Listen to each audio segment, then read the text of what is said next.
I spent a bit of time with Farage, but he's kind of on this tour of the country, and I jumped on this small plane with him and off we flew up to Aberdeen, and I can tell you he is a man living his best life. It looks and feels like Scotland is a straighter, whiter, maler place. Then they will be flooding out onto the airwaves saying, you know, the government's all gone badly wrong.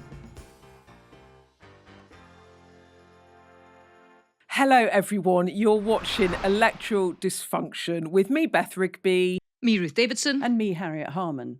Yeah, nice. Well, I have to say, it's fantastic to have you back, Beth. I mean, Harriet and I tried to hold the fort by ourselves, but it is always nice to have the Three Musket Hounds back to base. I have to say, as someone that actually knows quite a bit about Kanye West, because I have actually really loved his music for quite a few years, I've really enjoyed you talking about. I really enjoyed listening to you two talking about Kanye West. It was absolutely. I've never superb. felt like a more out of touch Tory baroness than so saying, good. "Oh, let's talk about this popular rapper." I mean, never have I felt less qualified to talk about a subject in my life, I have to say. It was great, but it's very nice. It's very nice to be back, and I'm very rested. But you've not just been on your holidays, though, have you? You've come not been. back in with a bang. Well, I haven't just been on my I was on my holly bobs, and then yes, I went up to Scotland on Monday with Nigel Farage, and we did a piece, an interview with him.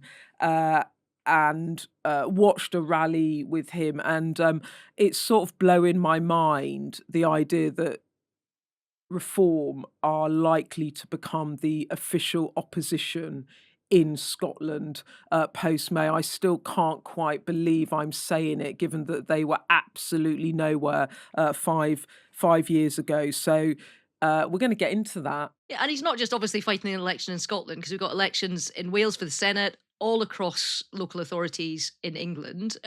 Big test for the Prime Minister, big test for the Tory party, for two-party politics, and all sorts. But I am very pleased that Scotland's getting a spotlight this week on the pod. And it's not just the three of us, is it, Harriet? Who else have we got on the show today to talk about these elections? We've got Luke Tryl, our I was going to say our tame. Yeah, what were you going to call him? He's our pod buddy. He's our polling pod buddy. Our polling pod buddy.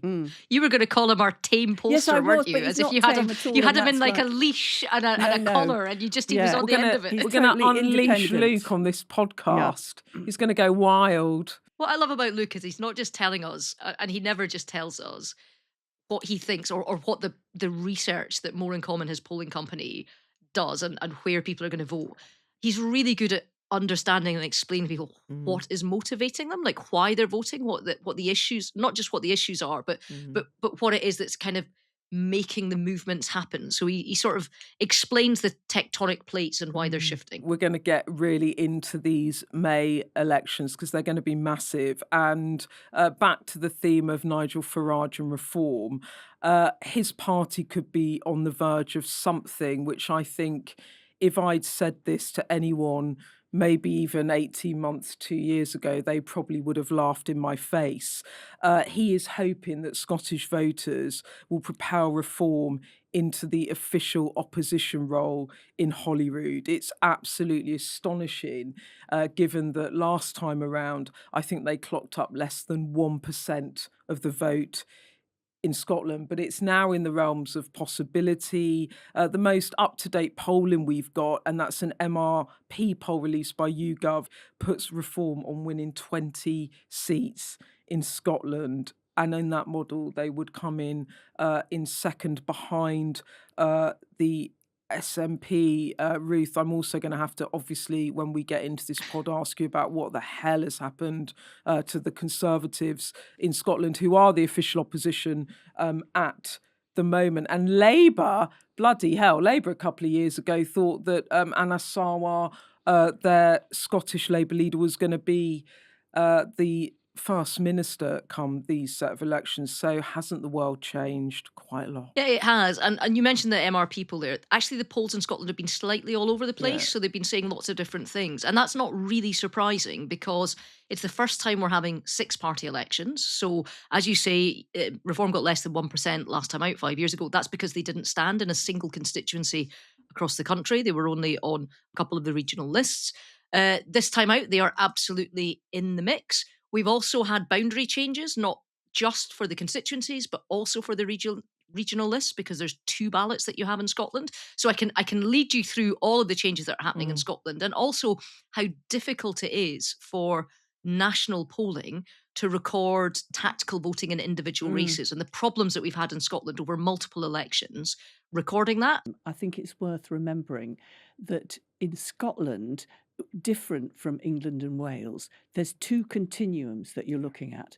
One is the continuum of, are you somebody who's for independence, or are you very strongly against independence and a unionist? So that is something that's going to affect your vote. But there's another continuum which intersects that, which is how left-wing are you compared to how right-wing are you?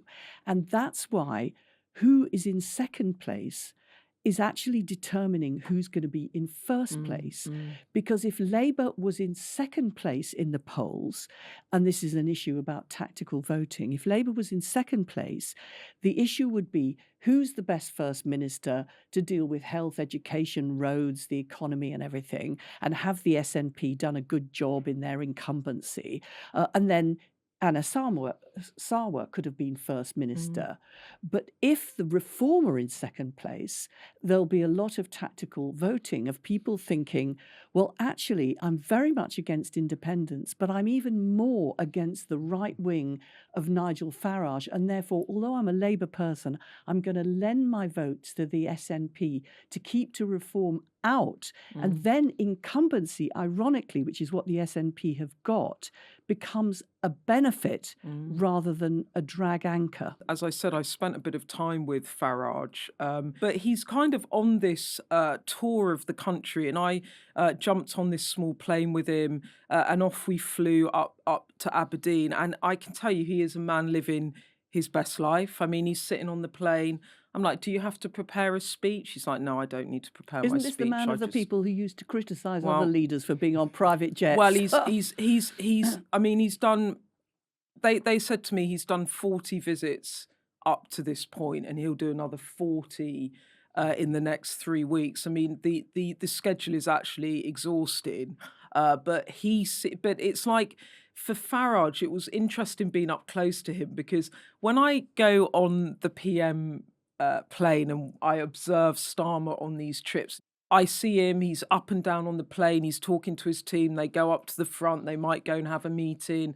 I remember once when we were on a very long flight, I woke up in the middle of the night and I looked down the plane and there was a solitary light, and there was Keir Starmer, obviously in his seat, and he's still working, doing his red box, and there's a sort of diligence about the workmanship that goes into what he does.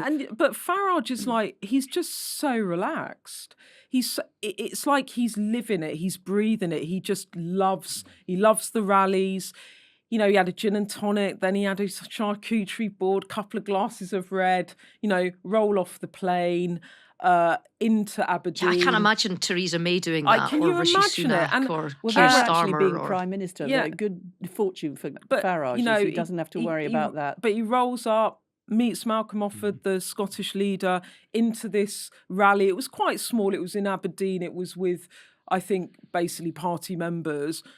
Fireworks come onto the stage, ad-libs a speech, off he goes, and rolls on to the next event. And it was quite something to see a politician just so comfortable in the campaign zone, and genuinely just kind of in flow, if you like. So was his agenda, once he'd got beyond the charcuterie board and a couple of glasses of wine, what was his agenda? Was it the same in Scotland, the same kind of mantra about immigration as it is in England? It's interesting, actually, because the kind of slogan they're using in Scotland is about, Scotland's broken, reform will fix it, which is largely the campaign slogan they had in the England council elections last year. Now they're doing a slogan for England, which is, fed up with Starmer, vote reform, like vote reform to get Starmer out. So they're slightly adapting how they're campaigning. But the bigger picture was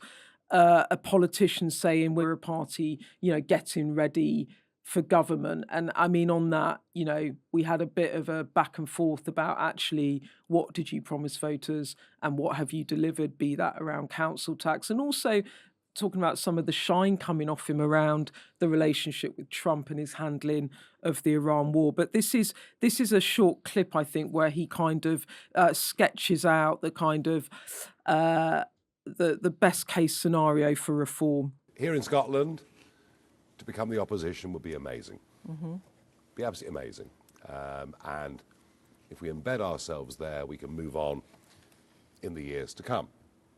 In Wales, well, we're neck and neck right now, literally neck and neck with Plaid in those polls. The Labour Party, particularly in the valleys, Keir Hardie, real birthplace of the Labour Party, almost disappearing off the map. So, to be frank, coming first in Wales is the ambition. Whether we can remains to be seen. Reform's performance is absolutely going to be one of the headlines in Scotland, but I don't think it's going to be the only headline. And there's more to these elections up here than just Nigel Farage. So I'm very pleased that having slipped into the hot seat in the studio beside you two is Luke Tryl from More in Common. Luke, presumably, as a polling company, almost all of your work right now is to do with all of these elections that are happening across the United Kingdom and how different they all are.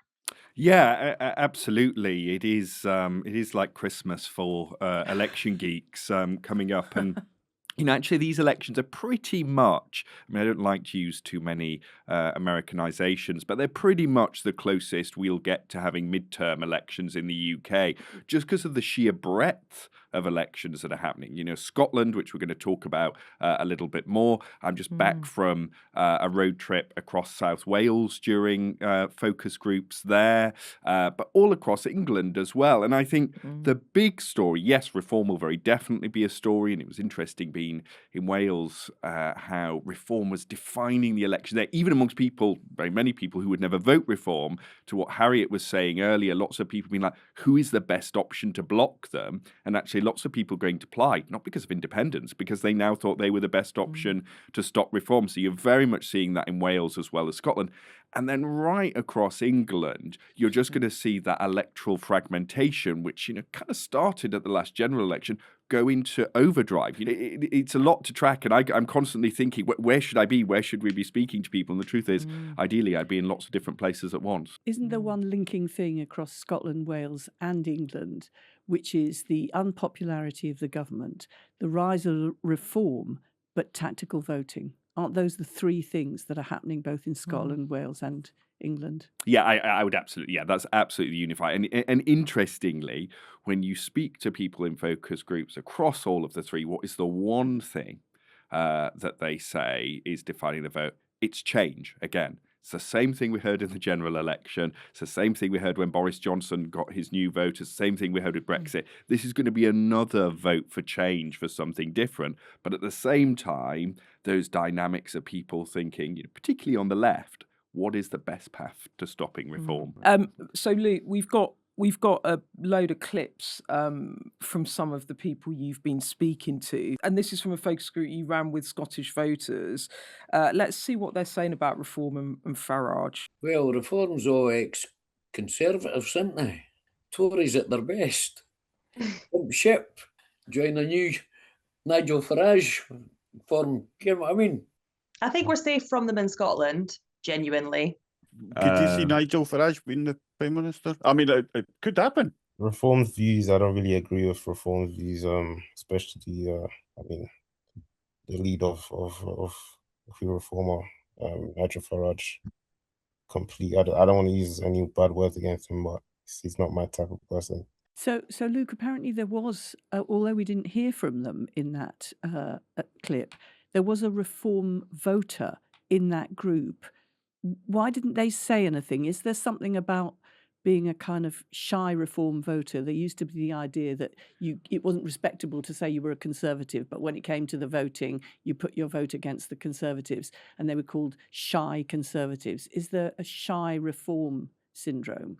I think there is, and actually what we found across some of our focus groups, not so much in England now, actually, people who are voting Reform tend to be much more confident about saying it, but that particularly in Scotland and a little bit in Wales, there's almost a bit of a, oh, we don't really do that here. And if you get a couple of other people in the focus group who are perhaps more of a kind of progressive bent, you get people, they're slightly nervous. They don't want to admit it. And sometimes you have to coax them out of yourself. And actually I found that the better question to sometimes ask in these focus groups when you've got shy Reform voters is to ask them why they think other people are voting for Reform UK. And then suddenly they get quite animated on, well, it's partly because of immigration, partly we want something new. I have to say, it still blows my mind that a party that grew up through the Brexit Party, led by a man who campaigned to leave, is now potentially becoming the official opposition in a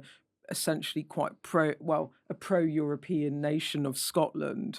And in a way, Reform has always seemed a very English party until extremely recently. It kind of blows my mind that they now look like they could become the official opposition. What, number one, the hell is going on? And number two, what type of Scottish voters are moving to Reform? Like, where are they coming from?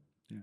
So I guess a couple of things there. What is going on? A sort of similar thing to what you're seeing happening across the rest of Britain, which is this sort of desire among some people that we just have to roll the dice on something new, that the social contract isn't working. I think as a country, we've started to adopt a lot more kind of zero-sum thinking. That is, if someone else is gaining, I'm losing, and vice versa. And I think Reform, whatever you think of it, have a very clear kind of answer to that type of thinking, which appeals in Scotland and to some Scottish voters as well. So it's that combination. And of course, in Scotland, and just to pick up on what Harriet was saying, you've got the issue that you've got two incumbent governments, neither of which is popular. They're the traditional main players, though, in Scotland. You've got the Holyrood government, not that popular. You've got the Westminster government, very unpopular. And so it's leading people looking for another outlet. And where are those voters coming from? Well, a couple of things. I mean, you said Scotland voted to remain. It did. But there's a very sizable chunk of Scots who did actually vote for Brexit there, so they're doing really well amongst that group of voters. They are also largely, to just pick up on Harriet's point about that second axis that you have, not just the left-right one in Scotland, the unionist, nationalist one, they're doing very well in the sort of unionist vote, particularly picking up votes from ex-Conservatives largely. So they do win some nationalist votes, but it's much less. And then, of course, that has a kind of third order effect, because what it means is, particularly in those first past the post seats in Scotland, you've now got another competitor for the unionist vote, which is splitting the unionist vote. And I'm sure we're going to come on to this. The SNP are rubbing their hands in glee at that, because it means they have even more of a nationalist lane to themselves. So basically, there seems to be a pretty solid base of support of about 30% for the SNP. And that means the rest of the opposition share around 60% of the vote or so. And therefore, you can actually get to look as though you're going to be potentially leading the opposition with quite a small percentage of the vote. And that is very good for the SNP, because they're sitting pretty on their 30%. And there will be tactical voting in the constituency part of the elections for members of the Scottish Parliament.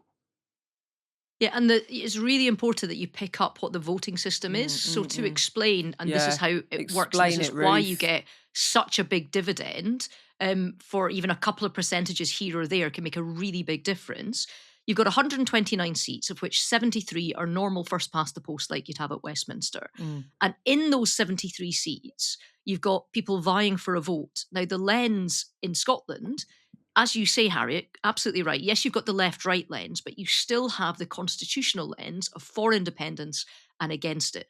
And if you're for independence, if you voted yes in 2014, or if you've become a voter since then, and you're in favour of independence, you will likely, very, very likely, only vote for one of two parties, and that is either the SNP or the Greens. Now, the Greens are only standing in 6 seats out of those 73. So for, the vast majority of seats, the SNP are your independence option. That is it.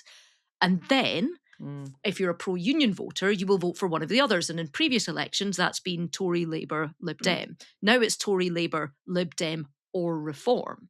So that vote is split 4 ways. That's why we've got such acute tactical voting in Scotland, and why you've seen such big swings, because people will totem pole around who's the best person to take on the SNP in a lot of these seats. It's the voting system in Scotland.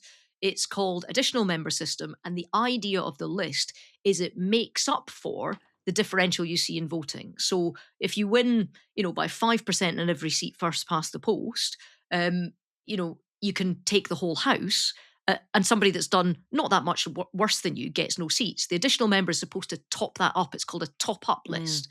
Now, what I think most commentators in Scotland are expecting out of this election is that the SNP will continue to be the government in Scotland, will continue to have very, very close to the line for a majority in Scotland, but will actually have dropped off in votes by quite a bit. Okay, so there's not a great enthusiasm for the SNP. They've been in government a long time. Their polling, John Swinney, as First Minister's polling, is not great. But in terms of what we're expecting out the back of this, we're fully expecting them to still be the government, even if people are a bit kind of meh about their performance and they could see a huge reduction in their votes and still win quite comfortably. I remember covering the 2021 Holyrood elections when Nicola Sturgeon, then the First Minister, was really gunning for a second referendum, and genuinely it looked like the SNP were going to get this majority government, and then they were going to really push that, and then she fell slightly short. And she's felt slightly short in that election, but actually the MRP poll suggests the SNP might win an outright majority this time, which, given that, as you said, Ruth, they're doing worse than they were, the votes are falling back, and but 18 months ago people thought Anna Sarwar and Labour might take the First Minister's spot. I mean, it is just mind-boggling, isn't it? But let's have a listen to how voters are feeling about the performance of that SNP government at the moment. The Scottish Government try to help as much as they can, but then they're governed by Westminster, and they give us less money every year. I think SNP had their heyday, and now it's falling out of favour. I still feel that they're constantly holding off for independence, which is a whole other debate. But I'm just not seeing any strength behind John Swinney at the moment. I'm just not feeling it. I just don't know how we're going to get rid of them. That's the only thing, because they are very, I think, clever about who they target their audience for votes, giving free bus passes to under 16s, and there's just stuff that it just felt it was all for the votes. Yeah, I mean, he's just a finance guy, Swinney, but I mean, what is the alternative? I mean, I really rated Nicola Sturgeon. I thought she was passionate and empowering and inspiring as a leader, as a female, and she got stuff done. Let's get Ruth Davidson back. Come on, Amy. She was the best. Who was that? Sorry, Emma? Ruth Davidson. Your public is still out there waiting for you. They're for clamouring the comeback for you, tour. Ruth Davidson. They are. Clamouring for you. I did my decade. But I think, you heard there a lot of stuff that's quite representative in terms of where people are. So the chap at the beginning who's saying, the SNP's hands are tied, it's all about Westminster. The SNP have done a really good job in the years that they've been in power of running a government as if it's an opposition to something else. You heard in there as well the idea that the Constitution's still hanging over us. I think that's true. We've heard very clearly in the TV debates, John Swinney saying he still wants another referendum. It can happen by 2028. And although it's fading away, it's still the caravan that the SNP want to hitch their wagon to, because they are less popular than the idea of independence. And as you say, in 2021, Beth, there was a real sense of of jeopardy about, are we going to be back there again? Are we going to be back at 2014? Are we going to be back at having another independence referendum? Yeah. And it's just not there this time around. Is independence cutting through, Luke, now? Are people voting in hopes for another referendum? It feels like it's fallen off the agenda a bit. No, and this is true sort of across our Scottish focus groups. It's just not, people just don't see it as a realistic prospect in the short term. It's not what's dominating the election. And I actually think the sort of undercurrent of that group was really important, because again, I think it typifies lots of the conversations we have in Scotland, just this sense of sort of disappointment at what's on offer, that there isn't really a good choice, that sense of, yes, sort of almost resignation that they're going to get the SNP again, which is kind of a weird way to think about an election, right? It's like, it's probably going to be the SNP again, and I might vote for them. And also, and I think this is really important, that sort of sense of loss for a different time period, again, is very common in focus groups. There's definitely something about Nicola Sturgeon departing the stage in Scotland did something to that kind of soft independence voters' psyche, and that sort of harking back to that. I had someone in another group who referred to John Swinney as a mildly better version of Keir Starmer, which, given his approval ratings, isn't that great. He's not living up to it, and so there is this sort of harking back to Nicola. I should say as well, he's just a finance guy, whereas Nicola was inspiring. She was inspiring, and and I should say as well, and I want to spare Ruth's blushes, but actually, Ruth exiting the Scottish stage comes up quite a lot as well, even from people who are not Tory supporters. And it was a while ago now. I mean, so that'll be 7 years. Yeah, in August wow. Since I left. That's how special leadership. you are. So it's almost longer than I was there. Yeah, wow. We're coming up to that crossover point. So, well, they want you back. They want you back. Well, I think there is also something. I mean, I got a bit of a shock. The first TV debate, it was on the BBC, at how male it looked. Yeah. So there was 6 people and a presenter on the stage, all of whom were male. And if I think back to periods where Joanne Lamont for Labour and then Kezia Dugdale, we had a female presiding officer for the first time, and Tricia Marwick. Nicola Sturgeon was there and is the longest serving First Minister. Myself was there as the longest serving Tory leader in Scotland.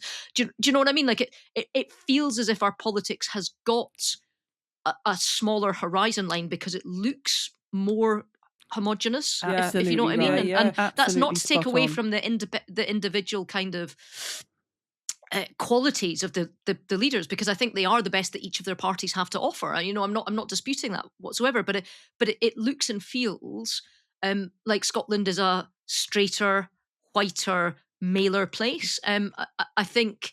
Obviously, Anas is adding diversity there, but when we saw Humza leave as First Minister as well, to have 2 ethnic minority leaders within Scotland, one of whom was the First Minister, that made us look and feel like we were a more modern place, a broader place. But it really struck me just how straight white male we looked. I mean, I also have to ask you, Ruth.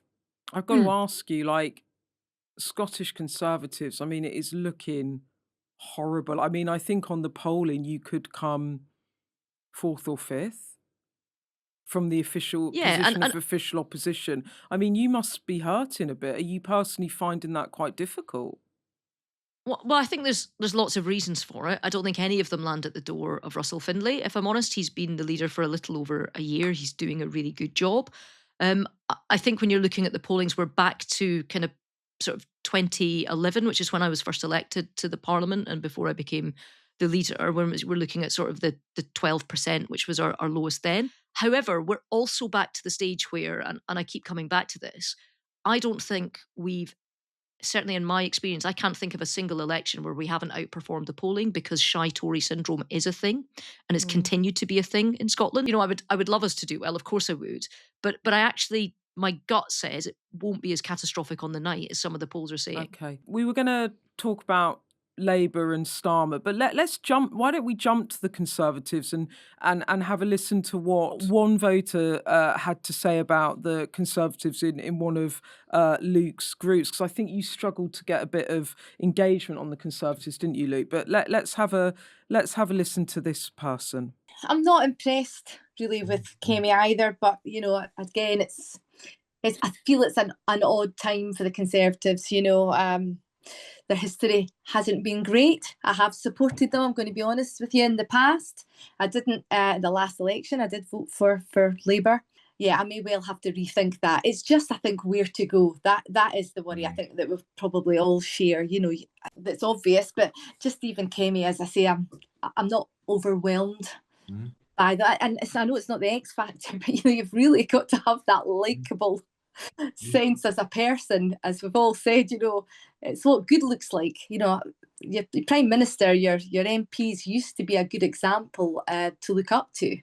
And you just don't have those kind of people anymore. To be fair to Kemi, the latest pollings of all the leaders makes her the more popular. I think they're all on negative ratings. Every leader's on a negative, but she is out of, I guess, if in negative terms, out of a voters looking at a bad bunch, she's the best of the bad bunch, as voters would see it. I'm not casting aspersions on anyone. Yeah, she's in the national polling. She's now the least disapproved of, and in focus groups in England. And I think this is a difference. You get increasing numbers of people saying things like, "Oh, I quite like that Kemi Badenoch. She says it like it is," but they follow it with a but. And I think this is so interesting because it just sums up the Tory party's fortunes. They say, but there's no point in voting Conservative. And I just think, you know, for the world's most successful election-winning machine to be in that situation that you'd normally ascribe to the Lib Dems or even, you know, UKIP under Nigel Farage, I think shows how low their stock has fallen. Interestingly, in Scotland and Wales, you don't even get that at the moment. I think she hasn't cut through these. And I think the danger for them, if you look across the country, we know what Reform and Nigel Farage want to do is to say, the Tories aren't a national party anymore. We're the only people who can get Starmer out. And that's why I think these local elections, despite this Kemi bounce or not, are such a moment of jeopardy. But I think as well, one of the complaints that I've had about Kemi is that it's hard to scold people into liking you. And when she started, she was very much in that mode of kind of chastising people into what she wanted them to think. And I have seen a modification of that. There's also the sense that the Tories haven't done their contrition tour yet. Yeah. We got kicked out of office after a really long time as the government, after having made many mistakes, and we haven't done the apology tour that needs to be made. And I think that for a lot of people, we will not get a hearing until that's been done, and it's been done in an authentic way. So I think that, you know, we had a responsibility because for the very first time, we've got a real and present danger on our right flank. There is an alternative, a genuine alternative to the Tories as the alternative to Labour, that we needed to get ourselves back on the pitch within one term. And usually there's not that kind of sense of urgency once you've been kicked out of office after a long time. And there is that sense of urgency now. And I think that CCHQ needs to grasp that in a much stronger way. I've seen the green shoots of that. I've seen a change in the way that things are happening, a change in the likability. We had the shadow cabinet out cleaning graffiti this week. Could you even have imagined that sort of 12 months ago? No, I don't think we could have. You know, I didn't see Kemi with a power washer, you know, last year. This year, we're getting that sort of thing. The stuff you need to do in opposition to get a hearing is beginning to happen. But we've lost a lot of time, and these elections are going to be, you know, clearly too soon in Scotland and Wales and in parts of England for any of that kind of cut through or that forgiveness or that listening to have started yet. But I do think, although these are going to be seismic elections, they're going to be seismic for what they are now. They aren't necessarily going to tell us what is going to happen at the next general election. And that's a different set of questions that's being asked in these council and Scottish national elections and the elections in Wales. They're going to tell us about politics now in those circumstances. But I think if there is a catastrophe for the Tories, for Labour, if there's a great surge for Farage, if the SNP survive, that actually paradoxically won't tell us what the situation is going to be come the next general election. And I think that's Keir Starmer's big hope.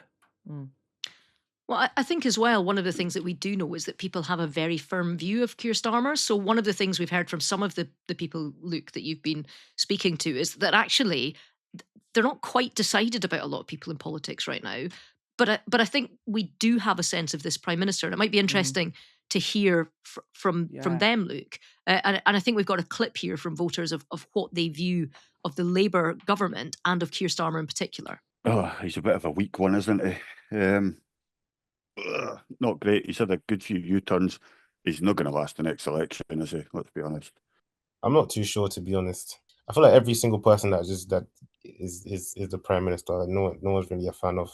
I think he's, has tried to be a pleaser. Anyone that gets elected after such a long term of not being in, of taking over from the Conservatives, clearly will always say they've inherited a lot of rubbish and it's going to be long-term planning and strategy.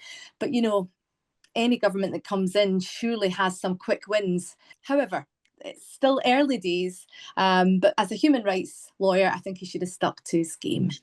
I'm fairly on the fence about him. Like, he's on the fence about most things, I guess the most recent thing was the Mandelson thing, and he was like, oh, and everyone's like, you should have just sacked him rather than waiting for it all to come out, and then he resigned. It shows that he doesn't have much of a backbone.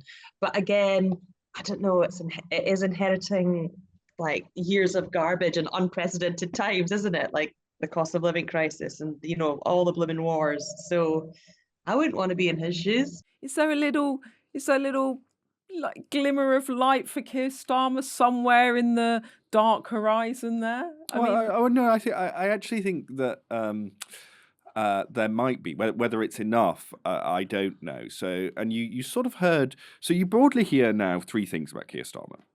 One is, and I think this is what's driving the low ratings, this sense that he isn't strong, that he's weak, and the U-turns have cut through to the public. And normally they don't. I actually spend most of my time telling people in SW1 public don't obsess about U-turns. They think if you've made the wrong decision, you may then make the right one. It's fine. Just the sheer volume of it, though, I think has contributed to this sense of it being a bit of government adrift. And that in turn means the government, rather than being defined by an agenda, is defined by the scandals. So the Mandelson thing. You then get a group of people who do say, and you heard it on there, it hasn't been that long yet. There's a lot to do. Maybe he needs more time to turn it around. I wouldn't want to do it. You actually hear that quite a lot. And then the third thing, which is newer, and this particularly came up. So I did, this was Wales rather than Scotland, but 7 focus groups this weekend across different parts of South Wales. And in every single one, unprompted, someone brought up the fact that Keir Starmer had stood up to Donald Trump. I was taken aback by how much it came up, because it's come up sporadically, but everyone, they were like, he stopped us getting ready to war. And people saying things like, maybe I'll give him a look. Like, I haven't been impressed with what I've seen so far. I don't think he's done a good job so far, but he has kept us out of this war. And I just wonder if there is and look, this may not be possible. The electorate may have made up their mind, but if there is a glimmer that allows him to do a reset post these elections, which we know are going to be bad, I think that could be the seed of it and the genesis of it. I want to come to this reset, because actually what I'm picking up is it's like there will be a reshuffle. They're going to kind of very quickly try to pivot away from this horrible set of elections and do the whole the pickup efforts, which will be the reshuffle, Keir Starmer trying to reset the team, saying we're 2 years in now. We're now in the second phase of this government. I mean, is that what you're picking up, Harriet? Yes, I think it feels like the plan is to deal with what might be a very bad set of election results, to have a reshuffle, which will do two things. It will create news so that people will be looking to see who's the new Home Secretary or the new Chancellor or the new Foreign Secretary or whatever. So it's got a news momentum, but it also slightly destabilizes cabinet ministers, because instead of them thinking, am I going to be the challenger? Am I going to be the next prime minister? They're going to be thinking, am I actually going to be in the cabinet at all? So it makes them more on the defensive. Then there's going to be announcements of new people replacing those that have been, recycled out of Downing Street in terms of the staffing of Number 10. And then, of course, very importantly, is the King's Speech. That is the new set of legislation which is going to come forward, including a bill which is going to bring us much closer to Europe, which is going to, eat away at some of the Brexit problems. So I think the idea is to create a whole load of momentum. I can see them all lining it up. I reckon I'm going to be outside number 10 on Saturday afternoon as the dregs of the terrible results going, oh, look who's coming up the street. You are. I really think I need to plan the outfit right now. But I mean, let's just pause before we get to the momentum of the Starmer phase 2 of this first term of government and just reflect that it's going to be it's going to be a bloodbath for Labour, isn't it? I mean, does it actually make you feel a little bit physically sick thinking about it, Harriet? It does. And I remember in 2009 when I was deputy leader and we had terrible council elections. And I thought, there's all these councillors all around the country and they've been working hard for the people in their ward. They've been attending council meetings. They've been helping solve their problems. They've been knocking on doors for years. They've got themselves elected. They're doing the job. And then suddenly they're swept out. And there's nothing they could do about it because it's not their fault, because people aren't voting about them. So I decided that I would write to every single Labour councillor who'd lost their seat saying, thank you for your service for the public. And, we're really disappointed about what happened and, regretful of the role that actually national government has played. But thank you for what you've done. Anyway, I was horrified that when I came in, there was like a whole ream of paper. There was over 500 had lost their seats. And I'm thinking of the person who's going to be writing. I suppose it's Lucy Powell, unless she's changed in the reshuffle. Who is going to be writing? I mean, I hope they will write to every single councillor, but they're going to have many reams of papers because these are individuals. And as Ruth always says, it's undermining the party's base at local level. Those are the foot soldiers who can always be relied upon in elections to keep the flag flying for their political party. Ruth, did you notice that when Harriet was talking about looking at changes in the reshuffle, she mentioned the Chancellor and the Home Secretary? I know, but I think that that was back, actually because there was no inside no, knowledge I know. on that. I realised you said that. I was thinking, I thought Harriet isn't trying to signal with a bat signal that she thinks Rachel Reeves is being moved. No, so I've just given you the opportunity to make that clear. I do think that he's going to do a reshuffle. I know he's going to do a reshuffle. Yeah. But I really don't have any inside intel about who it can be. And actually, it's not going to be easy. It's not going to be easy because he's just done one. But I think in terms of where we are in Scotland, and before we kind of move on from that, we haven't really mentioned yet the Lib Dems or the Greens. No, we have not. And I think they're quite interesting. So the Lib Dems post they always did pretty well. They were in coalition government for a while, and then they went into coalition at Westminster with us, and that completely halved their vote across the country. They got an absolute, they were really, really bad for ages, and they're still down at 4 seats going into this election. What's interesting about them is they've done what Lib Dems do. They've put down roots, and all of their 4 MSPs that they won at the last election are first past the post. They've taken a regional defector to take them up to 5, but they hold seats in Orkney, Shetland, North East Fife, and their current leader, Alex Cole-Hamilton, holds Edinburgh Western. They are targeting another 4 or 5 first past the post gains. They're fighting a rearguard action in Shetland because the SNP are really working hard on that. But Shetland is one of the 6 seats that the Greens are going to stand in, and that might siphon off some of the SNP votes and keep them there. So they will be one of the minor stories, and that they'll have a good night. They'll start getting back up to where they were pre that 2011 coalition with the Tories at Westminster, or at least get up closer to that. The Greens are already on 8 seats. They're probably going to have a very good night because it's quite a sophisticated voting public now in Scotland. They understand, and if you're an independent voter, you understand that if you vote SNP first past the post, in your constituency, you're quite likely, unless you're in one of a handful of constituencies across the country, to get an SNP MSP off the back of that. Will you get top-up MSPs on the list if you use your SNP vote? Probably not, because of the way the voting system works. So where do you put that vote? And to have the Greens there, they were in coalition with the SNP for a while. They also believe in independence. They are a party with quite a big voice. They've got a new leadership team. They still do co-leaders, one man, one woman. It is, I would expect them to be one of the winners of the night as well. Well, look, Luke, you found a Green voter. You only found one that wanted to contribute to your groups. This is Amy, and she says she's supporting the Greens. So let's see what she says. I don't think they'll ever get in power ever. But I do believe in climate change, unlike Donald Trump, and I do think the world is on fire and we need to sort it, or there's going to be no future planet to live on for our grandchildren's children. So, but they don't have good orators. They don't come around the doors. They don't implement anything in schools or teach people really. It's just a wee bit wishy-washy.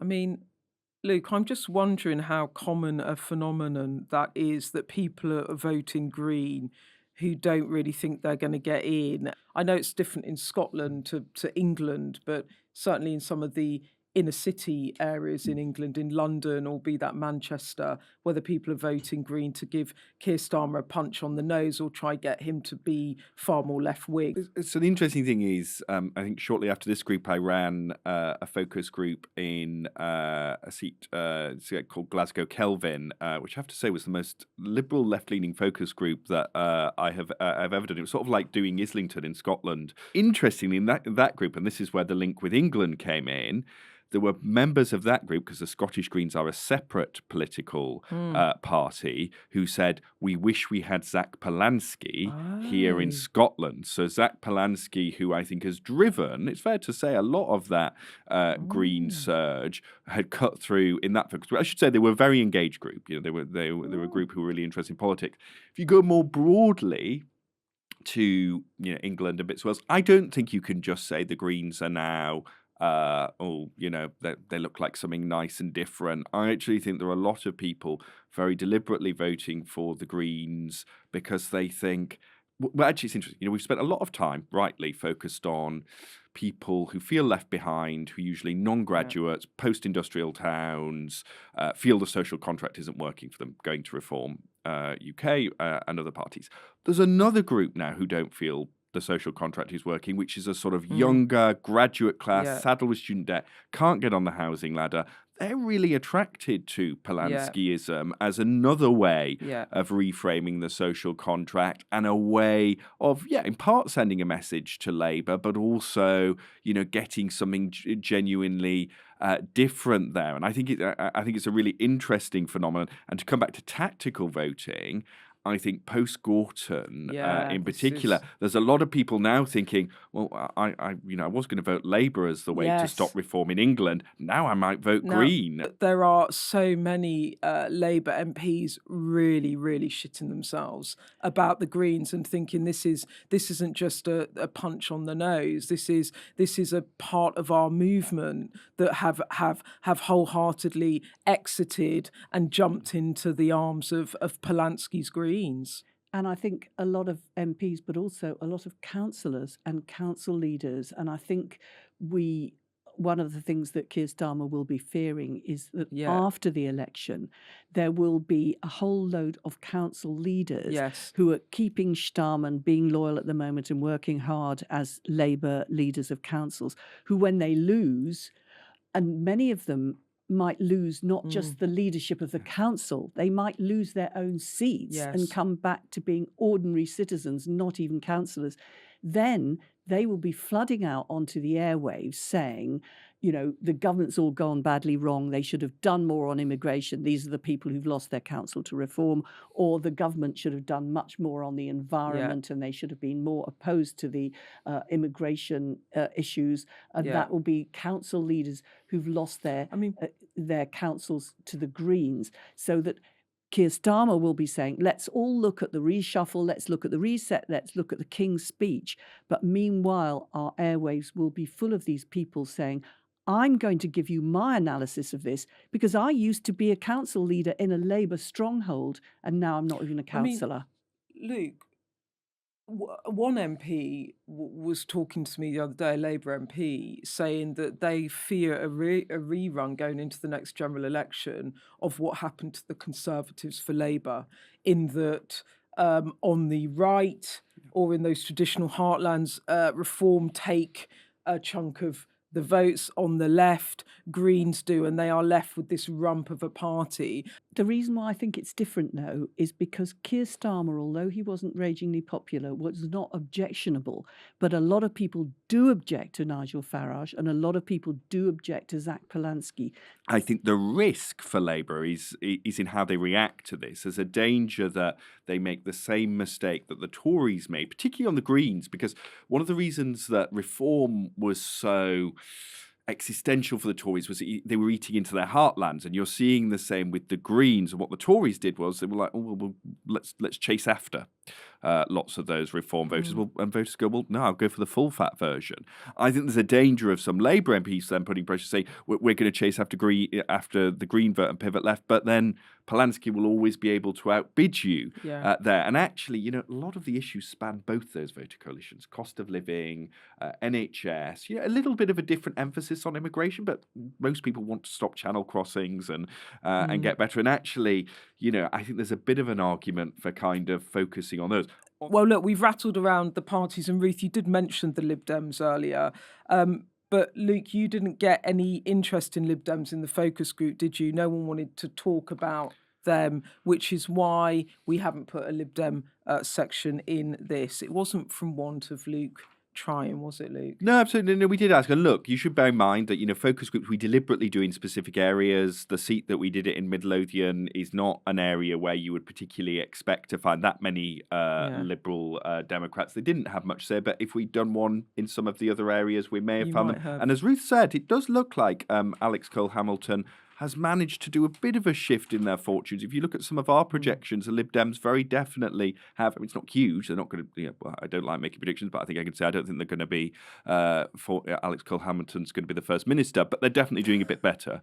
Well, look, thanks, Luke, so much for coming. It's been brilliant to have you here. That's all we've got time for this week. I love having Luke on. We're going to get him back. I hope you all love hearing from him too. We're going to be back next Friday. But before I go, I should say that it wasn't only me that enjoyed you two talking about Kanye West, because how often would you hear two baronesses, two political legends talking about the world of rap and hip hop? It's not your specialist subjects, but I did enjoy it. And actually, I thought you made lots of very interesting points about it, because I actually live near Finsbury Park, and I live in that bit of London. And every year Wireless comes and I can hear it from my garden. And it's also part of London where there is a big Hasidic Jewish community. So actually, genuinely, I thought it was a very interesting conversation. But I'm not the only person that was sort of interested in your rap battles. Pamela messaged in after last week's pod to say, come on, rap has flourished and evolved since the 1990s, long after you say it peaked. I felt I need to point out one of the greats of the moment, Stormzy. I'm a 54-year-old woman, retired, living in North Wales, and I can appreciate this type of music. So there you go. I love Stormzy as well. I think he's absolutely incredible. I'm sure Ruth does as well. Anyway, okay. Well, I thought Stormzy was a grime artist rather than hip hop, but what do I know about subcultures? Oh my gosh, we've got the political. Look at this! We've got the political hip hop crossover we didn't know we needed. Anyway, we'll see you at 9 a.m. next Friday for another episode. If you have any questions for us, please do leave them in the comments. We really love hearing from you. And if you have any music recommendations for my marathon playlist, please send me some banging tunes that you love to run through and to help me at mile 15, 16, 17, 18, that you get the gist. Please drop us a comment down below, message us directly, join the ED community. The number to WhatsApp is 07934 200 444, and genuinely I would be really, really grateful for some running tracks. Anyway, that is all from us. Thanks for listening this week. Goodbye. Goodbye. Goodbye.